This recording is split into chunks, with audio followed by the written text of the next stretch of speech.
Nunca vou esquecer daquela noite. Era uma quinta-feira no final de setembro, do ano de 1992. A cidade de Campinas estava envolta por uma garoa fina, daquelas que não molham de verdade, mas que grudam na alma, deixando tudo mais cinza do que já estava. Eram por volta de 19h20 quando minha vida mudou para sempre, ou melhor dizendo, foi despedaçada diante dos meus olhos. Eu tinha 16 anos e fui colocado para fora de casa como se fosse um criminoso, um estorvo. Um saco de lixo sendo descartado na calçada. Aquela era a casa onde eu cresci, onde minha mãe me embalava no colo quando eu tinha febre, onde meu pai dizia que tudo ia ficar bem quando o mundo parecia injusto demais. Aquela casa virou o cenário da minha maior tragédia. A porta foi fechada atrás de mim com um estrondo, e o som do trinco sendo girado trancando todas as minhas esperanças junto com ele. Ainda ecoa na minha memória como se tivesse acontecido ontem. A chuva escorria pelo meu rosto misturada com lágrimas enquanto eu tentava entender o que tinha acabado de acontecer. Meu pai, seu Antônio, um homem que eu idolatrava, estava com os olhos cheios de ódio, me chamando de palavras que eu só tinha ouvido na boca dos piores tipos na rua. Ele gritava comigo como se eu tivesse cometido algum crime imperdoável. Ele não quis ouvir, não quis entender, não quis sequer me olhar direito. Só me agarrou pelo braço com violência, abriu a porta e me empurrou para fora da casa. E assim, em segundos, fui de filho para pária, e tudo por causa de uma mentira. Uma mentira nojenta, absurda, engenhada por alguém que sempre fez questão de deixar claro que me odiava. Murilo, meu meio-irmão. Desde que o meu pai casou com a dona Célia, e ela se mudou para nossa casa trazendo seus 2 filhos, Murilo e a Jéssica, nada foi fácil. Eu tentei me adaptar. Eu juro que tentei. Me aproximei da dona Célia, me dava bem com a Jéssica, uma menina doce e gentil, mas com o Murilo, sempre foi guerra. Ele era o típico valentão disfarçado de anjinho quando os adultos estavam por perto. Me provocava, mentia sobre mim, fazia intrigas. E naquele dia ele decidiu acabar comigo de vez. Mais cedo, minha namorada, Larissa, estava em casa. Tínhamos 15 anos, aquele tipo de namoro inocente de escola, cheio de bilhetinhos e mãos dadas escondidas. Ela era uma das poucas coisas boas da minha vida naquele momento. Mas bastou um instante para tudo desmoronar. A dona Célia subiu até o meu quarto para guardar algumas roupas e de repente começou a gritar. Um grito agudo, como se tivesse encontrado algo horrível. Todo mundo correu achando que algo sério tinha acontecido. Quando cheguei, ela estava com várias peças de roupa íntima da Jéssica nas mãos. Estava com os olhos arregalados, me olhando como se eu fosse um monstro. Disse que encontrou tudo isso escondido na minha gaveta. Eu fiquei paralisado. Não fazia ideia do que ela estava falando. Nunca tinha visto aquilo na vida. Mas antes que eu pudesse dizer qualquer coisa, o Murilo entrou e começou o espetáculo. Disse que já me viu encarando a irmã dele de forma estranha. Disse que me ouviu falando que queria casar com ela. Disse que achava tudo aquilo muito esquisito. Mentiras, todas. Só que ditas com tanta convicção, com uma carinha de bom moço, que ninguém questionou. Larissa olhou para mim com desgosto, me deu um tapa e saiu me chamando de nojento. Eu fiquei ali parado, com o rosto ardendo mais pela dor emocional do que física. O olhar do meu pai se transformou. Foi como se ele estivesse diante de um inimigo. Sem ouvir meu lado, ele me agarrou, abriu a porta e me jogou para fora. A chuva aumentava. Eu implorava. Batia na porta chorando, pedindo para ele me ouvir, dizendo que era tudo mentira. Mas tudo o que ouvi foi o som da tranca de novo. A porta se abriu só o suficiente para ele me empurrar, me fazendo cair de costas na calçada molhada. Ele disse com frieza: "Eu não vou deixar um tarado desses perto da minha filha. Cai fora daqui." E bateu a porta. Fiquei ali, no chão, por alguns segundos, tentando entender se aquilo estava mesmo acontecendo. Molhado, tremendo, sem saber para onde ir. Peguei um chinelo velho que estava na varanda e fui até o orelhão da esquina, tentando lembrar de algum número. Liguei para os meus avós por parte de pai. Quando meu avô atendeu, eu nem tive chance de explicar. Ele disse: "Já ficamos sabendo do que você fez. Não nos procure mais. Eu desliguei com as mãos trêmulas. O barulho da chuva, os faróis dos carros passando como se nada tivesse acontecido. E eu ali, invisível. Um menino de 16 anos jogado na rua como se não valesse nada. Naquela noite, dormi atrás de um mercado 24 horas. Sem cobertor, sem comida, com o coração partido. Naquele momento, eu achei que minha história tinha acabado. Mas estava só começando. Os 2 anos seguintes àquela noite foram os mais longos da minha vida. É estranho pensar em como o tempo pode parecer tão diferente quando você está vivendo na margem da sociedade. Cada minuto se arrasta quando você não tem um lugar seguro para deitar, quando você dorme com medo de ser acordado por um chute, uma sirene, ou pela fome rasgando suas entranhas. Aqueles dias em Campinas pareciam eternos. E não havia ninguém. Nenhuma mão estendida. Nenhum olhar de compaixão. Eu era só mais um rosto sujo entre tantos nas calçadas da cidade. Sobreviver se tornou meu único objetivo. Comi o que achei no lixo. Peguei restos de feira no final do dia. Pedi esmola com vergonha e medo. Houve noites em que dormi dentro de ônibus estacionados com a ajuda de motoristas mais generosos. Outras vezes me escondi em canteiros de obras ou atrás de containers. Era como se o mundo tivesse me esquecido por completo. E de certa forma eu queria que tivesse. Queria desaparecer. Sentia vergonha de estar vivo. Tive que me reinventar. A cada manhã, o menino chamado Caio, aquele filho da dona Marina e do seu Antônio, deixava de existir um pouco mais. No lugar dele crescia alguém que eu mal reconhecia. Mais duro, mais frio, mais esperto. Alguém que aprendeu que confiar era uma fraqueza, que amar era perigoso, que esperar algo de alguém era um convite para a decepção. Uma das noites mais difíceis foi no começo de junho, em 1994. O frio já estava cortando os ossos. Me escondi atrás de uma lanchonete que já estava fechada. Tremia tanto que meus dentes batiam uns nos outros fazendo barulho. Lembro de me encolher em posição fetal, abraçado aos joelhos, tentando aquecer meu próprio corpo com as mãos. Mas o vento parecia zombar de mim, entrando por todas as frestas do meu abrigo improvisado. Naquela noite, pensei seriamente em desistir, em não levantar mais, em deixar o frio fazer o trabalho dele.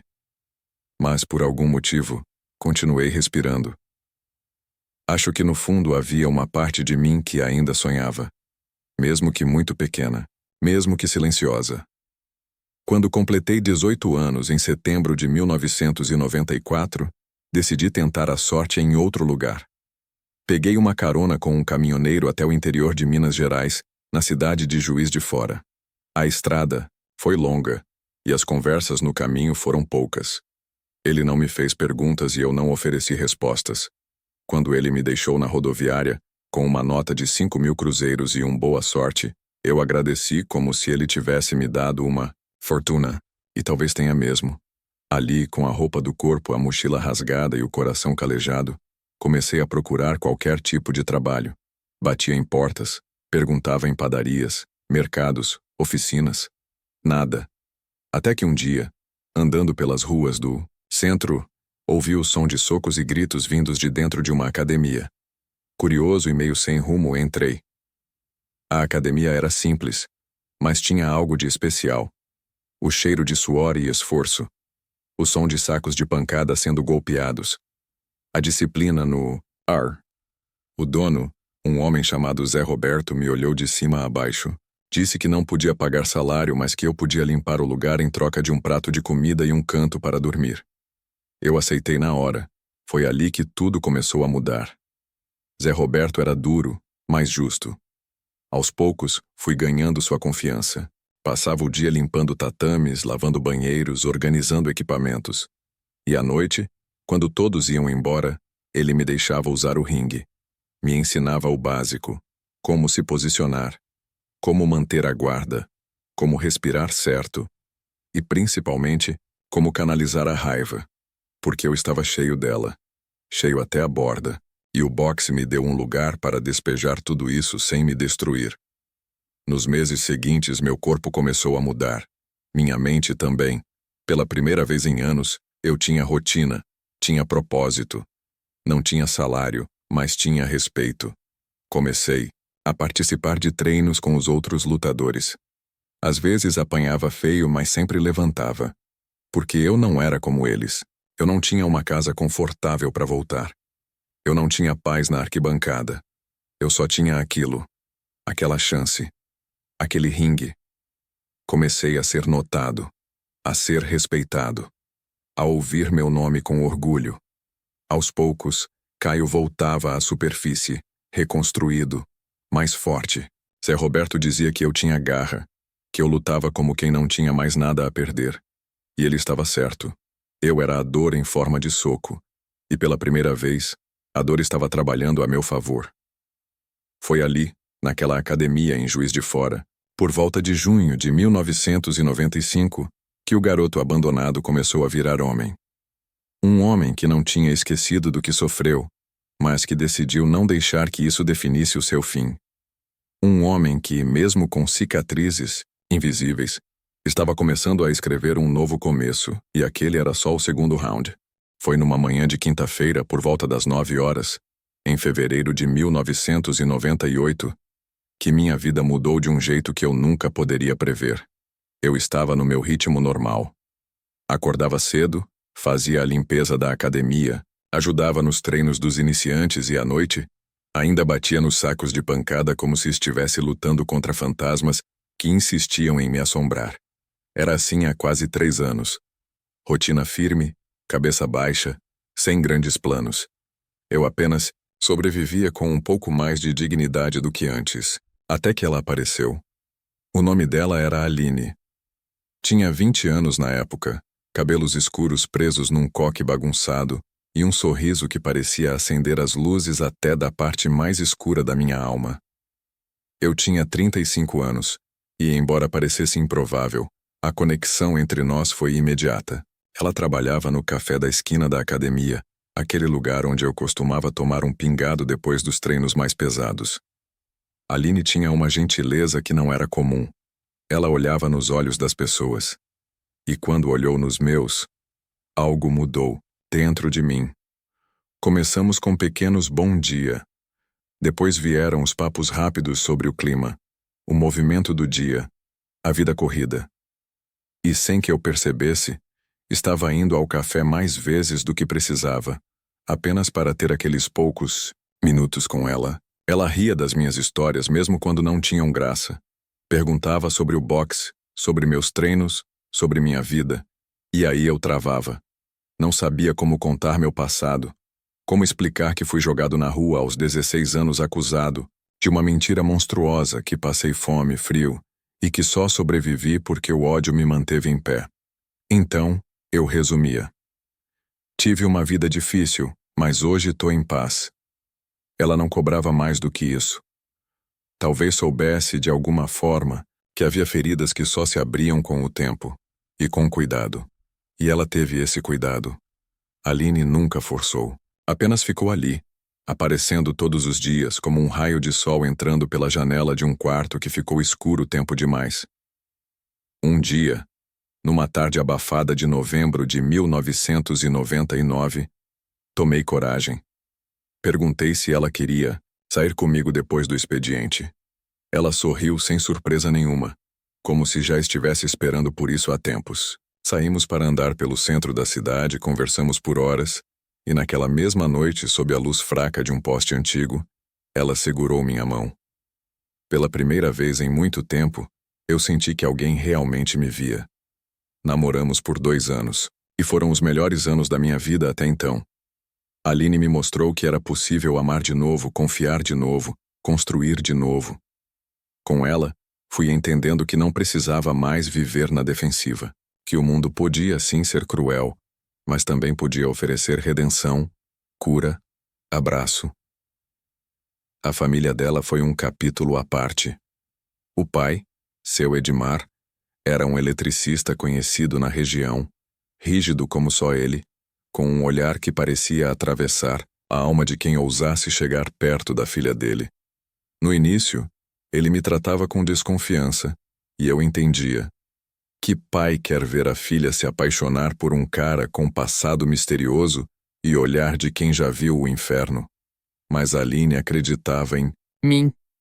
E foi ela quem o convenceu a me dar uma chance. Comecei a trabalhar com ele, puxando fios, subindo em postes, aprendendo tudo sobre instalações elétricas. Eu sabia que era uma espécie de teste. Ele queria saber se eu era digno da filha dele, se eu aguentava o tranco. E eu aguentei. Porque, dessa vez, eu não estava lutando pela sobrevivência. Estava lutando por algo maior. Estava lutando para construir uma vida que eu achei que nunca teria. Casamos em abril de 2001, numa cerimônia simples no cartório da cidade, com poucos convidados, mas com uma felicidade que enchia o peito. Eu olhava para ela e mal acreditava que aquele homem sujo, faminto, esquecido nas ruas de Campinas tantos anos antes, agora era marido de uma mulher incrível, amada, respeitada, e pela primeira vez, parte de uma família que me aceitava de verdade. Nos anos seguintes vieram nossas filhas. 4 meninas lindas, cada uma com o sorriso da mãe e o olhar determinado do pai. Com elas, minha vida ganhou um novo sentido. Não era mais sobre dor, nem sobre vingança, nem sobre passado. Era sobre futuro. Era sobre estar presente. Era sobre construir com amor aquilo que me foi negado com tanta crueldade. E em todos esses anos, nunca mais ouvi falar da minha antiga família. Nenhum contato. Nenhuma tentativa. Nada. Era como se tivessem me apagado da memória, como se nunca tivesse existido. E sinceramente, por muito tempo, isso foi um alívio. Eu não queria reabrir feridas. Eu tinha enterrado aquele capítulo, colocado concreto em cima e seguido em frente.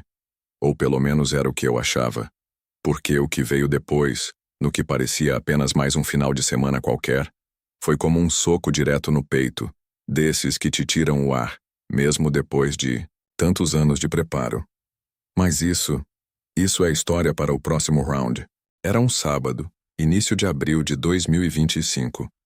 Eu tinha acabado de colocar o café no fogo quando ouvi o som do celular vibrando em cima da mesa. Eram cerca de 8h20 da manhã. Peguei o aparelho achando que era alguma mensagem, do grupo da família, talvez algo sobre o mercado ou os jogos do fim de semana. Mas não era. Era um e-mail. E o nome ali, no campo do remetente, fez meu coração gelar. Camila. Minha meia-irmã. Aquela mesma que, décadas atrás, ficou em silêncio, enquanto eu era chutado de casa como um animal. Aquela que não levantou a voz quando meu pai me chamou de coisas que até hoje ecoam na minha cabeça, mesmo com toda a terapia e reconstrução. Aquela que me viu desaparecer e nunca procurou saber onde eu estava. A mesma Camila agora me mandava um e-mail. Demorei quase 15 minutos para conseguir abrir a mensagem. Minhas mãos tremiam. A Aline, minha esposa, percebeu e perguntou se estava tudo bem. Eu apenas balancei a cabeça e disse que precisava ler aquilo sozinho. Fui para o quintal, me sentei no banco de madeira embaixo da goiabeira e respirei fundo. Antes de clicar, o e-mail era enorme. Tinha parágrafos e mais parágrafos. E à medida que eu lia, um misto de confusão, raiva, incredulidade e, surpreendentemente, uma ponta de tristeza tomava conta de mim. Ela começava dizendo que sabia que, talvez fosse tarde demais, que eu tinha todos os motivos do mundo para não querer ouvi-la, mas que ela precisava me contar algo. Algo que ela só soube recentemente, algo que mudou tudo. Camila relatou que na noite de sexta-feira anterior, ou seja, na noite do dia 4 de abril de 2025, o irmão dela, o mesmo, que foi responsável pela maior tragédia da minha juventude, estava em um bar com alguns amigos. Segundo ela, ele já estava bêbado quando começou a se gabar em voz alta, falando sobre como ferrou com o otário do irmão postiço e como foi fácil armar aquela história toda. Disse que até hoje ria quando lembrava da minha cara de espanto e que pegou a garota só de sacanagem. Ele estava falando de mim, do dia em que fui acusado de um crime nojento, do dia em que minha vida foi destruída, do dia em que fui chamado de pervertido, de doente e jogado para fora da casa onde cresci. E Camila contou que não foi ela quem ouviu isso. Foi a Letícia, a tal garota da escola, hoje esposa de Marcos, o meu antigo meio-irmão. Sim, ela ficou com ele depois de tudo. Ficaram juntos, se casaram, tiveram filhos, construíram uma vida baseada em uma mentira. Mas naquela sexta-feira, ela ouviu a verdade sair da boca do próprio marido. Ele admitiu tudo, sem saber que ela estava ouvindo. E naquele momento, a farsa desmoronou. Letícia, devastada, ligou para Camila imediatamente. Passou a noite em claro, tentando entender como tinha vivido 30 anos ao lado de um homem que destruiu a vida de um garoto inocente. E pela primeira vez, Camila resolveu investigar. Procurou meu nome na internet, vasculhou redes sociais até que encontrou um registro meu numa postagem antiga de um curso de eletricista. E a partir dali, conseguiu meu e-mail. E me escreveu. Ela dizia que estava com o coração em pedaços, que se sentia cúmplice por não ter feito nada na época. Disse que era apenas uma adolescente assustada, mas que isso não a isentava da omissão. Que me devia um pedido de perdão, que todos deviam. E que queriam me encontrar pessoalmente, me olhar nos olhos, pedir desculpas e, de alguma forma, compensar o tempo perdido. Fechei o e-mail sem responder. Fiquei ali sentado, olhando para o céu como se esperasse encontrar alguma resposta nas nuvens. Meu coração estava em conflito. Parte de mim queria levantar, socar paredes, gritar, perguntar onde estavam quando eu dormi no chão frio das ruas, quando comi restos de comida, quando pensei em acabar com tudo. Mas a outra parte, aquela que construiu uma vida, que criou 4 meninas que amou como nunca foi amado, essa parte só queria paz. Aline me encontrou minutos depois, me abraçou em silêncio. Ela não perguntou nada, apenas me olhou nos olhos e disse: "Você não precisa decidir agora." E era verdade. Eu não precisava. Mas no fundo eu sabia. Aquele e-mail tinha aberto uma porta. E por mais que eu quisesse deixá-la fechada, algo lá dentro de mim começava a sussurrar que talvez, só talvez, eu precisasse olhar para trás antes de continuar andando. O que eu faria com aquilo tudo? Eu ainda não sabia. Mas uma coisa era certa. O passado que eu achava enterrado acabava de ressuscitar. E dessa vez eu estava pronto para encará-lo. Na manhã seguinte, domingo, dia 6 de abril de 2025, o céu estava coberto por nuvens cinzentas, mas o calor ainda dominava o ar como uma daquelas lembranças que a gente não consegue afastar. Eu mal tinha dormido. A noite havia sido uma sucessão de lembranças, de imagens borradas da minha adolescência, de cenas que eu enterrei há décadas e que agora voltavam com força, como se tivessem acontecido na véspera. Levantei por volta das 7:30 da manhã. Aline ainda dormia e as meninas, graças a Deus, também. Peguei uma caneca de café e fui para o quintal de novo, o mesmo lugar onde eu tinha lido o e-mail de Camila. Sentei no mesmo banco, sob a mesma goiabeira. Fechei os olhos e tentei entender o que aquele turbilhão dentro de mim queria dizer, porque a verdade é que, mesmo com toda a minha jornada de superação, mesmo com a vida que construí, havia algo ali, latejando. Eu nunca quis justiça. Pelo menos não aquela justiça de vingança, de ver o outro sofrer. Não me interessava saber se Marcos seria julgado por alguém, ou se Letícia iria deixá-lo depois da revelação. O que doía mesmo era o tempo perdido. As noites que dormi com medo. Os dias em que não comi. As vezes em que fui ignorado por pessoas que deveriam me amar. Era isso que eu sentia latejar dentro de mim. O luto de uma infância arrancada, com violência e mentira. Por volta das 9 horas, Aline se juntou a mim. Sentou ao meu lado em silêncio, como sempre fez quando percebe que estou mergulhado em pensamentos. Ficamos ali por alguns minutos até que ela disse, com aquele jeito direto que só ela tem: "Você não está com raiva deles. Você está com raiva de ter perdido a chance de dizer quem você realmente era." E ela estava certa, como sempre esteve. Naquele momento, uma ideia começou a se formar na minha cabeça. Não era sobre vingança, nem sobre perdão completo. Era sobre encerramento, sobre colocar um ponto final onde, por 37 anos, existiu uma vírgula arrastada, uma pausa forçada. Eu precisava olhar na cara deles, especialmente na de Marcos, não para gritar, mas para deixar claro que ele não me quebrou. que ele tentou, mas falhou, e que apesar de tudo eu venci. Então, por volta das 10h15 da manhã, voltei para dentro de casa. Abri o notebook e respondi ao e-mail de Camila. As mãos tremiam, mas não era medo. Era adrenalina. Escrevi poucas linhas, diretas, mas cheias de intenção. Camila, recebi seu e-mail. Confesso que ainda estou digerindo tudo. Foram mais de 30 anos de silêncio, dor e reconstrução. Não posso dizer que perdoo, nem que esqueço. Mas posso dizer que estou disposto a escutar. Não prometo nada além disso. Me diga quando e onde. Enviei. Sem pensar duas vezes. Sem revisar. Apenas deixei sair. Assim que a mensagem foi enviada, senti algo estranho. Uma espécie de alívio. Como se aquele peso que eu carregava nas costas por tanto tempo finalmente tivesse começado a escorregar. Na hora do almoço, sentei com a Aline e as meninas. Contamos piadas, comemos o estrogonofe que a Júlia, nossa filha do meio, ajudou a preparar.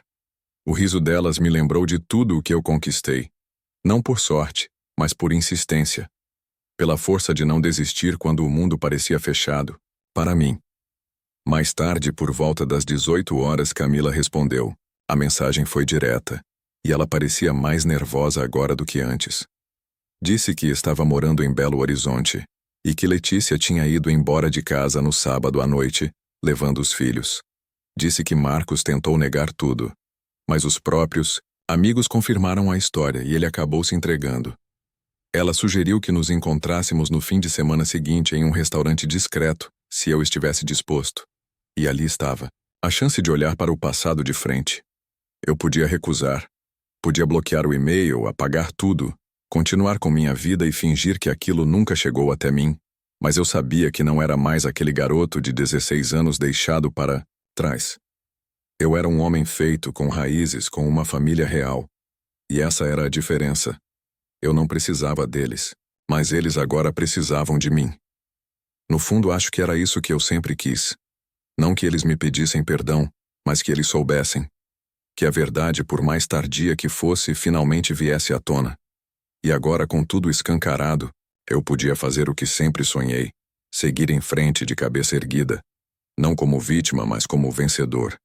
E essa foi a primeira vez em mais de 30 anos que eu senti que tinha controle da minha história. E, meu amigo, isso não tem preço.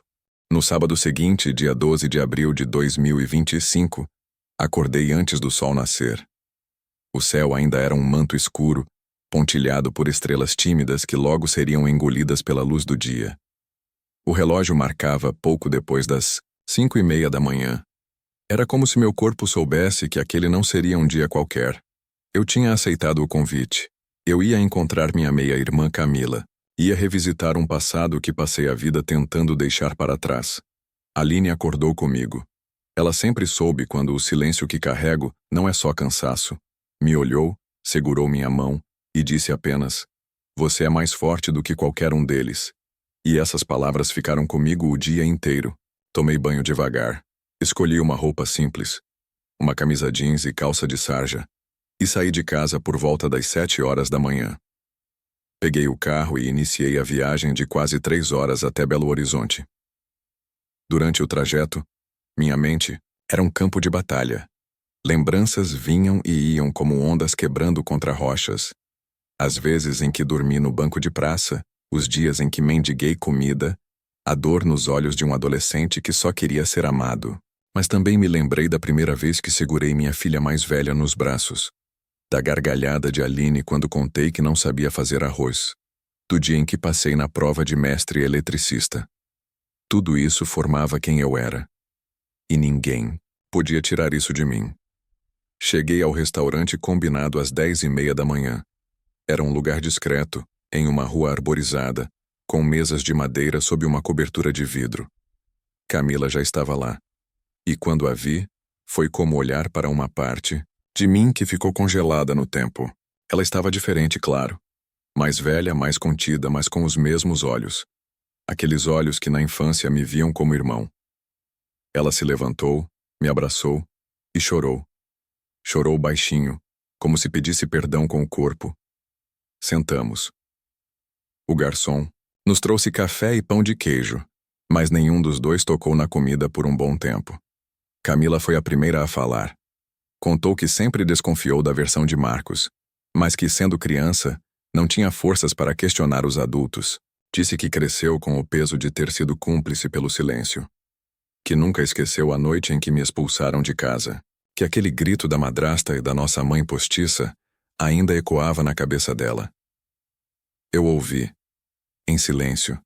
Cada palavra dela era uma agulha. Não de dor, mas de liberação. Como se estivessem abrindo feridas antigas para que, finalmente, pudessem cicatrizar do jeito certo. Ela contou que Letícia, ao descobrir tudo, ficou arrasada. Disse que Marcos tentou negar, mas acabou admitindo quando os amigos confirmaram tudo. Que os filhos dela, meus sobrinhos, estavam em choque. E que Letícia o deixou na mesma noite. Camila pediu perdão. Mais de uma vez. Chorando. Disse que não esperava que eu aceitasse, mas que precisava me dizer. Que eu tinha o direito de saber. Perguntou se eu queria vê-los, se queria falar com meu pai, que agora estava doente, com o pulmão comprometido depois de anos fumando escondido de todos. E foi aí que eu percebi algo que nunca imaginei. Eu não sentia ódio. Não mais. Sentia pena, tristeza. Mas ódio? Esse tinha morrido há anos quando construí a vida que eles disseram que eu nunca teria. Olhei para Camila e disse: eu não vim aqui por vingança. Vim para dizer que eu venci.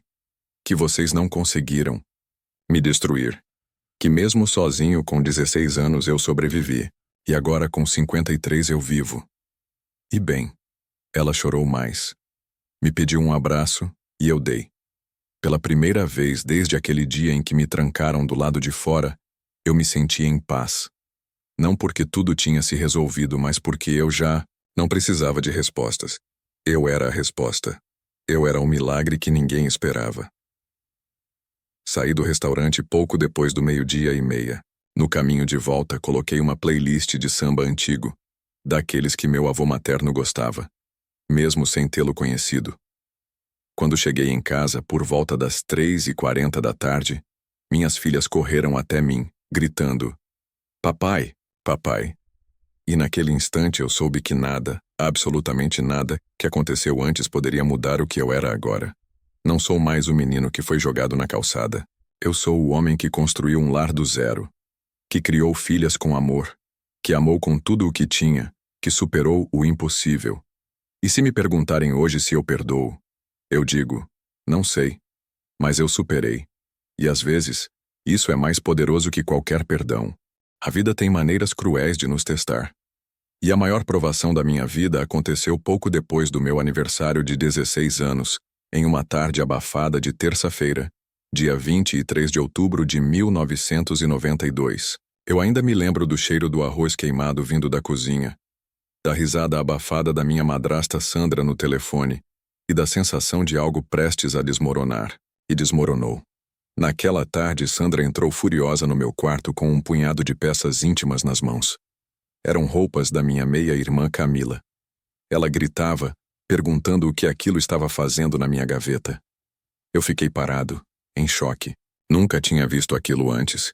Me defendi, neguei, mas ela não quis ouvir.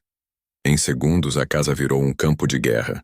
Meu pai, o Jorge, entrou gritando, e logo depois Marcos apareceu com aquele olhar falso que ele sempre soube usar tão bem. E foi aí que ele deu o golpe final. Disse que já tinha me pego olhando para Camila, que me ouviu dizendo que queria me casar com ela. Uma mentira nojenta inventada com a frieza de quem quer destruir alguém. Camila, na época, tinha apenas 12 anos.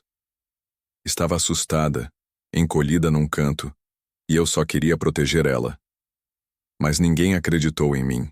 Letícia, a menina com quem eu namorava desde os 15, estava lá, e ao ouvir aquilo me deu um tapa no rosto. Me chamou de nojento, de doente, e saiu correndo pela porta da frente. Meu pai me segurou pelo braço com tanta força que deixou marcas. Me arrastou até a varanda e me empurrou escada abaixo. Disse que eu era um monstro e que não colocaria sua filha em risco. Eu gritava que era inocente, que Marcos estava mentindo, mas ninguém escutava. As fechaduras giraram. A porta foi trancada. E ali, no chão de cimento, com os joelhos ralados e o rosto em chamas, eu percebi que estava sozinho. Bati na porta e implorei. Disse que não tinha para onde ir. E meu pai, com a frieza de um estranho, respondeu: Isso não é mais problema meu. Eu tinha apenas 16 anos. Não tinha documentos, não tinha dinheiro, não tinha ninguém. Liguei para os pais do meu pai, meus avós paternos, na esperança de encontrar abrigo. Mas ele já havia ligado antes de mim. Disse sua versão da história, suja e distorcida, e eles me atenderam com nojo na voz. Me chamaram de monstro, disseram que eu não merecia perdão. Do lado da minha mãe, não restava ninguém. Ela havia morrido quando eu tinha 12 anos, e seus pais faleceram antes mesmo de eu nascer. Passei aquela primeira noite em uma praça próxima. Era primavera, mas o vento parecia de inverno. Dormi abraçado às minhas próprias pernas, tentando não chorar, tentando entender o que tinha acontecido. Nos dias seguintes, vagava pelas ruas pedindo comida, catando restos em lanchonetes, tentando encontrar um lugar onde pudesse simplesmente existir. Fui enxotado de calçadas, ignorado em semáforos, tratado como um nada, e foi assim por 2 anos. Fiz coisas que não me orgulho apenas para sobreviver. Trabalhos humilhantes, favores em troca de um prato de comida. Tive medo de morrer, mas também tive medo de continuar vivo.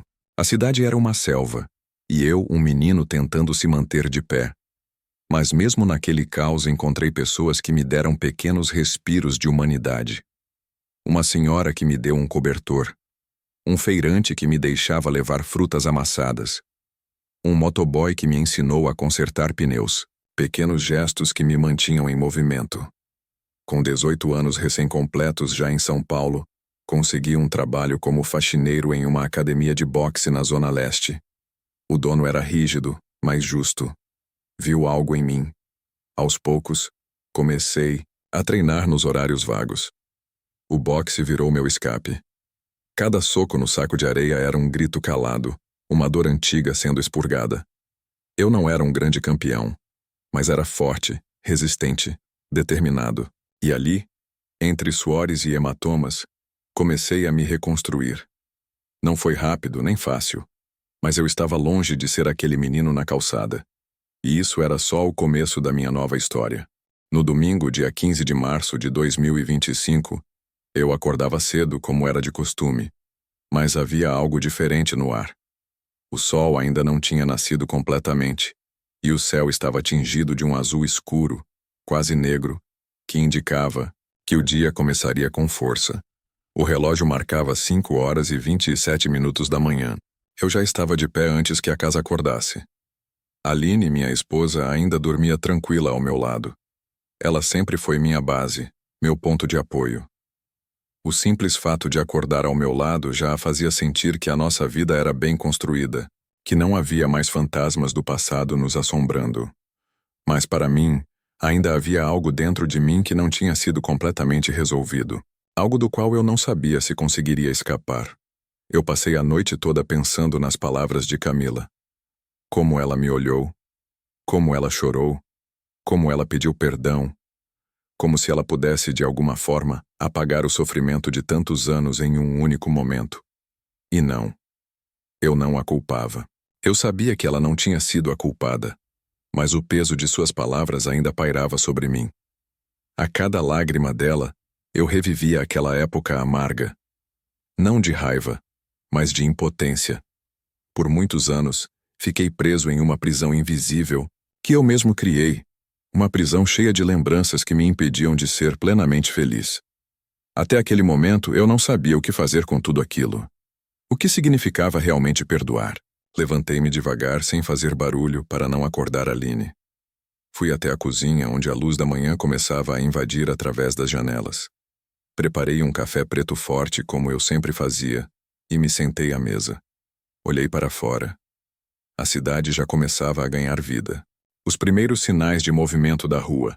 Um vendedor de frutas passando com sua carroça, o homem que abre a loja da esquina, os primeiros carros saindo das garagens.